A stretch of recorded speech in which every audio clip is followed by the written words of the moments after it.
Hi po, mag-fried chicken tayo. Aga ako nagsalang kasi mamalansag ako. Dahan-dahan lang.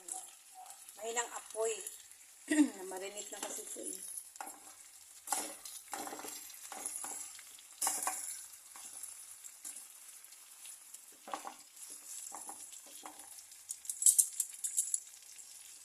Barbecue sana kasi hindi ko na binarbecue. 3 piraso lang. Tapos, sakaluto na ako ng paksiw. Taran! Yan. Mamayang dinner yan. Kasi mamalansa kasi ako kaya nagsalang ako ng maaga. Siguro magluto ako ng ano.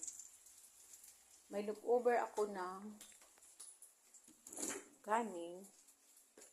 Pwede rin yun sa aso. Sayang.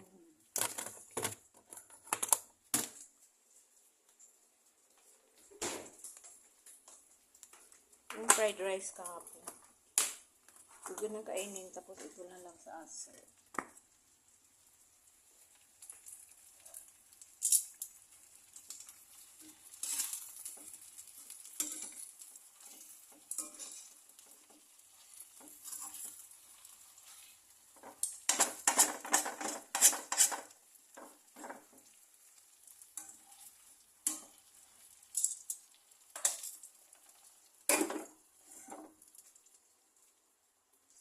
Snack na ako ng kanin.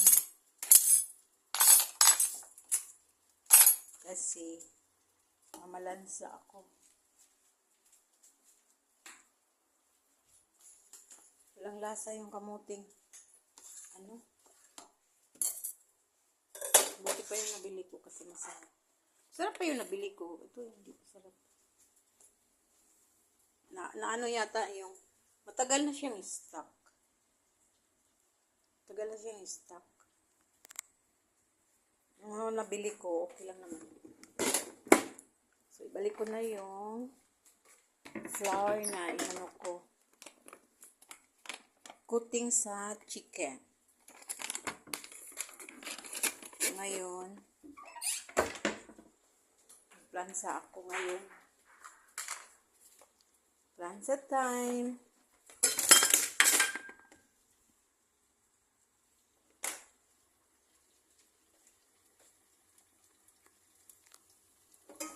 Ayan. Maluto na rin ko dahan-dahan. Kasi, pag once na malansa kasi, bawal ka lang mag-ano ng tubig. Gusgas kamay. So, gulay na lang lutuin ko mamaya. O, diba? O, yan. Thank you for watching. Please subscribe my channel. Thank you.